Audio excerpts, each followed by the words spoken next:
Hi hello friends, எல்லாத்துக்கும் வணக்கம். இன்றைக்கான வீடியோ என்னென்னா, நாட்டுக்கோழியை வந்து நம்ம எப்படி வளர்த்தா, எந்த மாதிரி தீனி போட்டு, எந்த மாதிரி ஷெட்டு போட்டு வளர்த்தா நம்ம வந்து அதிகமான லாபம் எடுக்கலாம் அப்படிங்கிறத பற்றி தான் பார்க்க போகிறோம்.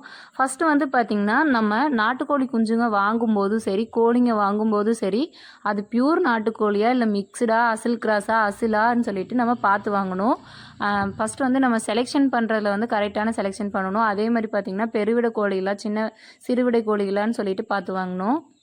ஃபஸ்ட்டு வந்து பார்த்திங்கன்னா, பெருவிடை சிறுவிடை அப்படிங்கிறதுக்கு வந்து வித்தியாசம் வந்து கோழிங்க பார்த்தாலே கொஞ்சம் நல்லாவே தெரியும். இந்த சேவலும் சரி, வெடைக்கோழியும் சரி நல்லாவே கொஞ்சம் வெயிட் இருக்கும், நல்லா குண்டாக தெரியும். அதே மாதிரி வந்து பார்த்திங்கன்னா, சிறுவிடைங்கிறது சின்ன சின்ன கோழிகளாக இருக்கும். அது மட்டும் இல்லாமல் சிறுவிடை அப்படிங்கிறதுல வந்து என்ன வித்தியாசம் வரும்னா, சிறுவிடை கோழிங்க வந்து முட்டை அதிகமாக வைக்கும், அதே மாதிரி குஞ்சுகவும் அதிகமாக எடுக்கலாம். ஆனால் பெருவிடை வந்து ஒரு 10 மொட்டு 12 மொட்டு அந்த மாதிரி தான் வைக்கும். குஞ்சுகளும் பார்த்திங்கன்னா அந்த அளவுக்கு தான், லிமிட்டேஷன் தான். அது வந்து பார்த்திங்கன்னா 18, சிறுவிடை வந்து பார்த்திங்கன்னா மேக்ஸிமம் 18, 21 கூட வைக்கும். இது வந்து பார்த்திங்கன்னா 12, மேக்ஸிமம் 15 இது மாதிரி தான் வந்து வைக்கும். அதை வச்சு நம்ம வந்து கண்டுபிடிச்சிக்கலாம். அசல் கிராஸ் வந்து குஞ்சுங்களை பார்த்தாலே, கோழிகளை பார்த்தாலே கொஞ்சம் தெரியும், லைட்டாக மின்ற மாதிரி இருக்கும். அந்த மாதிரி இருந்துச்சுன்னா அது வந்து அசல் கிராஸ்ன்னு சொல்லி கண்டுபிடிச்சிக்கலாம்.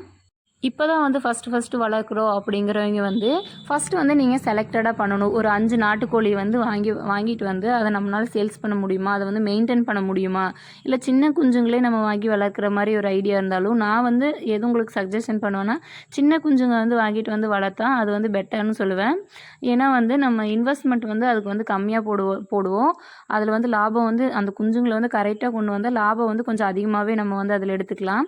அதனால் வந்து பார்த்திங்கன்னா, சின்ன குஞ்சுங்களாக பார்த்து அது பியூர் நாட்டுக்கோழியா அப்படின்னு சொல்லிட்டு பார்த்து வாங்க. ஒருத்தங்க பார்த்தீங்கன்னா கிராஸ் கோழிங்களும் நாட்டுக்கோழிங்களும் ஒரே மாதிரி இருக்கிறனால கிராஸை வந்து நாட்டுக்கோழிங்கன்னு சொல்லிட்டு சேல்ஸ் பண்ணுவாங்க. அந்த மாதிரி எதுவும் இல்லாமல் கரெக்டான கோழிங்களை வந்து பார்த்து வாங்க. நம்ம வந்து கோழி குஞ்சுகளை வந்து 1 மந்த்துக்கு நம்ம எந்த அளவுக்கு பார்க்குறோமோ அந்தளவுக்கு வந்து நம்ம லாபம் எடுக்கலாங்க. அதாவது வந்து பார்த்திங்கன்னா, கம்பல்சரி எல்லா கோழிகளுக்கும் வந்து நம்ம மருந்து வந்து போடலாம். ஏன்னா வந்து மருந்து போடுறது வந்து பின்னாடி வரக்கூடிய நோய்களுக்கு வந்து நம்ம முன்னாடியே தடுப்பு மருந்து போடுற மாதிரி தான்.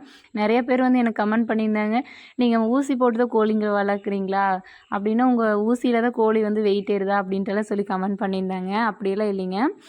என்னென்னா, கோழிகளுக்கு வந்து நோய்கள் வந்து பின்னாடி வரக்கூடாது அப்படிங்கிறதுக்காக வந்து நம்ம வந்து சின்ன குஞ்சுலேயே வந்து அதுக்கு வந்து தடுப்பு மருந்து போடுவோம், அதுதாங்க. அதே மாதிரி வந்து பார்த்திங்கன்னா, நிறையா பேர் வந்து டிஎம் பண்ணுறீங்க, கோழி குஞ்சுங்க இருக்கா சிஸ்டர், எனக்கு கோழி குஞ்சுங்க வேணும், அடைக்கோழிங்க வேணும், பெரிய கோழிங்க வேணும்னு சொல்லிட்டு எல்லாம் மெசேஜ் பண்ணுறீங்க. எல்லாருமே வந்து பார்த்திங்கன்னா ஒரு ஜனவரிக்கு மேலே வந்து எங்கிட்ட ஆர்டர் பண்ணுங்க. இப்போ வந்து எங்கிட்ட குஞ்சுங்கள் எதுவும் இல்லை. இப்போ தான் வந்து மொட்டுங்க எல்லாத்தையும் வந்து இன்குபேட்டரில் வச்சுருக்கேன். கண்டிப்பாக வந்து நீங்கள் ஜனவரி மந்த்துக்கு அப்புறம் வந்து நீங்கள் ஆர்டர் பண்ணிங்கன்னா உங்களுக்கு வேணுங்கிற குஞ்சுகள் வந்து ஆர்டர் பண்ணி எடுத்துக்கலாம். சரி வாங்க, இந்த கதையில் விட்டுட்டு நம்ம வந்து கோழிகளை வந்து எப்படி லாபகரமாக வந்து சேல்ஸ் பண்ணுறது அப்படின்னு சொல்லிட்டு பார்க்கலாம்.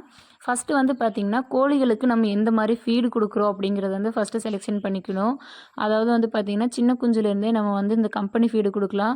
ஓரளவுக்கு 2 மந்த்து அந்த மாதிரி ஆனதுக்கப்புறம் நம்ம வந்து மக்காச்சோளம், சோளம், கம்பு இந்த மாதிரி வந்து அந்த தீனியெல்லாம் கொண்டு வந்து ஒட்டுக்கா அரைச்சி அதை வந்து நம்ம கொடுக்கலாம். இதனால் வந்து பார்த்திங்கன்னா, நம்ம கோழிங்க வந்து சீக்கிரமாக வெயிட் ஏறும். இந்த ஃபீடு வந்து நம்ம ஒரு 6 மந்த் வரைக்கும் கொடுத்துட்டே இருக்கலாம். ஏன்னா வந்து சீக்கிரமாக வெயிட் ஏறிடும். அதே மாதிரி வந்து பார்த்திங்கன்னா, சீக்கிரமாக வந்து இந்த வெடைக்கோழிகளெல்லாம் வந்து முட்டையிட ஆரம்பிக்கும்.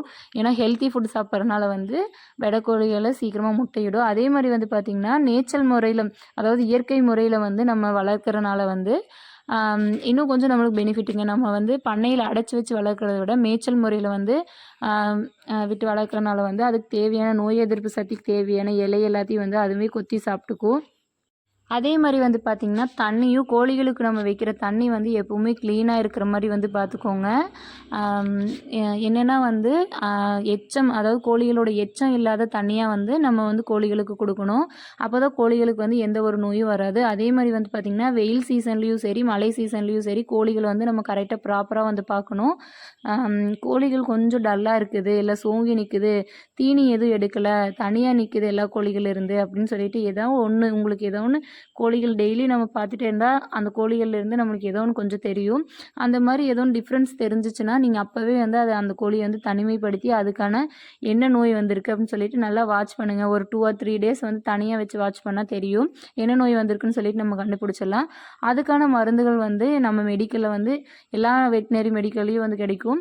அங்கே போய் நம்ம அந்த மருந்துகளை வந்து வாங்கிட்டு வந்து கொடுக்கலாம். இல்லை என்னால் இயற்கை முறையிலேயே வந்து ரெடி பண்ண முடியும் அப்படின்னா இயற்கை முறையிலேயே வந்து இந்த குப்பைமேனி இலை, துளசி இலை, மஞ்சள், மிளகு, இஞ்சி இந்த மாதிரி வந்து அதாவது கோழிங்க சாப்பிடக்கூடிய இயற்கை மருந்துகள் எல்லாத்தையுமே வந்து நம்ம கோழிகளுக்கு வந்து கொடுக்கலாம். இதனால் கூட கோழிகளுக்கு வந்து சீக்கிரமாக வந்து நோய்கள் வந்து சரியாயிடும்.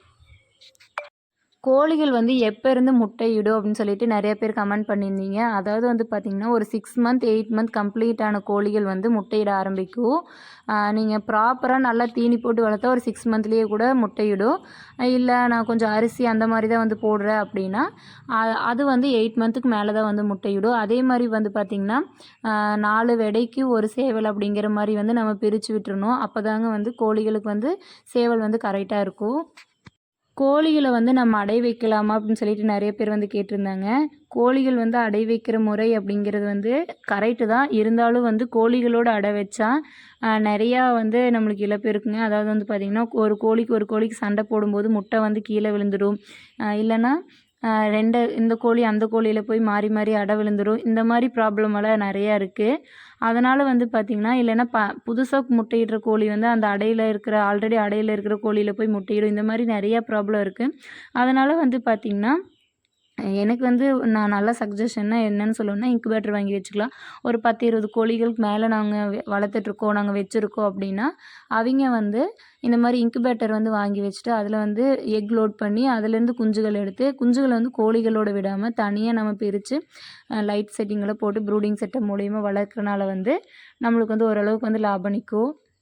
இனிஷியலாக நம்ம கோழிகளுக்குன்னு சொல்லிட்டு நிறையா செலவு பண்ணிட்டா அதுக்கான லாபம் வந்து ஃபஸ்ட்டு வந்து நம்ம எடுக்க முடியாது. ஒரு 1 இயருக்கு வந்து நம்ம எதுவுமே எடுக்க முடியாது. ஏன்னா வந்து நிறைய பேர் வந்து பார்த்திங்கன்னா கோழிங்க வாங்கினா அதுக்கு ஷெட்டு போடணும், ஷெட்டு, தீனி, அது இதுன்னு சொல்லிட்டு நிறையா வந்து செலவு பண்ணிடுவாங்க. லைட் செட்டிங்ஸ் அது இதுன்னு சொல்லிட்டு நிறையா செலவு பண்ணுவாங்க. அதெல்லாம் இல்லாமல் நார்மலாக வந்து ஓரளவுக்கு நம்மளால் முடிஞ்ச அளவுக்கு நம்மக்கிட்ட இருக்க பொருளையே வந்து நம்ம ஷெட்டெல்லாம் போட்டுக்கலாம். நம்ம வந்து நான் வந்து என்னோடய கோழியை வாங்கும்போது ஃபஸ்ட்டு வந்து நான் குஞ்சுகளுக்கு மட்டும்தான் வந்து நான் அமௌண்ட் வந்து ஸ்பெண்ட் பண்ணேன். மற்றபடி எங்கிட்ட வீட்டில் இருக்கிற ஷெட்டு போடுறதுக்கெல்லாம் வீட்டில் இருக்கிற பொருளையே வச்சு நான் ஷெட்டு போட்டுவிட்டேன். நாங்கள் இருந்த ஒரு தனியாக வெளியே ஒரு ரூம் இருக்குது. அந்த ரூமில் வந்து கோழி குஞ்சுங்களை விட்டு வளர்த்தேன்.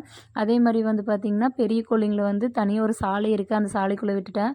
நான் ஸ்பெண்ட் பண்ணது வந்து பார்த்திங்கன்னா கோழி குஞ்சுகளுக்குன்னு சொல்லிட்டு ஒரு 3000 ஸ்பெண்ட் பண்ணேன். அது மட்டும் இல்லாமல் வந்து பார்த்திங்கன்னா ஒரு தீனி ஒரு 1 monthக்கு வந்து நான் ஃபீட்ரு வந்து கம்பெனி ஃபீட்ரு வந்து போட்டேன். அது வந்து பார்த்திங்கன்னா ஒரு 1500 வாங்கினேன். இது வரைக்கும் வந்து பார்த்திங்கன்னா ஒரு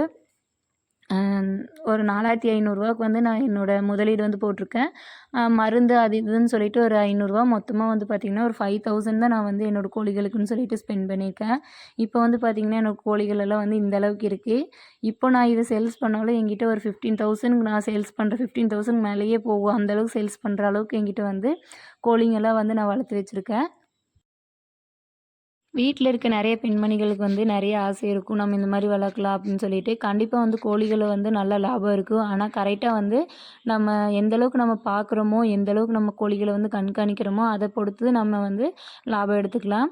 கண்டிப்பாக வந்து நிறைய பேருக்கு வந்து இந்த ஐடியா இருக்கும். இதை பற்றின உங்களுக்கு வேறு ஏதோ ஒன்று டீட்டெயில்ஸ் வேணும், இல்லை எங்கே வாங்குறது, எப்படி வாங்குறது, எந்த மாதிரி பார்த்து வாங்குறது, இந்த மாதிரியெல்லாம் எனக்கு டவுட் இருக்குங்க சிஸ்டர், நான் இதெல்லாம் வந்து எப்படி கேட்குறது அப்படின்னு சொல்லிட்டு இருந்தீங்கன்னா கண்டிப்பாக வந்து கமெண்ட் பண்ணுங்கள். அதுக்கான வீடியோ வந்து நான் கண்டிப்பாக வந்து மேக் பண்ணி போடுறேன். ஆல்ரெடி வந்து பார்த்திங்கன்னா நம்ம வீடியோவில் வந்து நீங்கள் கேட்ட எல்லா கமெண்ட்டுக்கும் வந்து வீடியோ வந்து போட்டுட்டு வரேன்.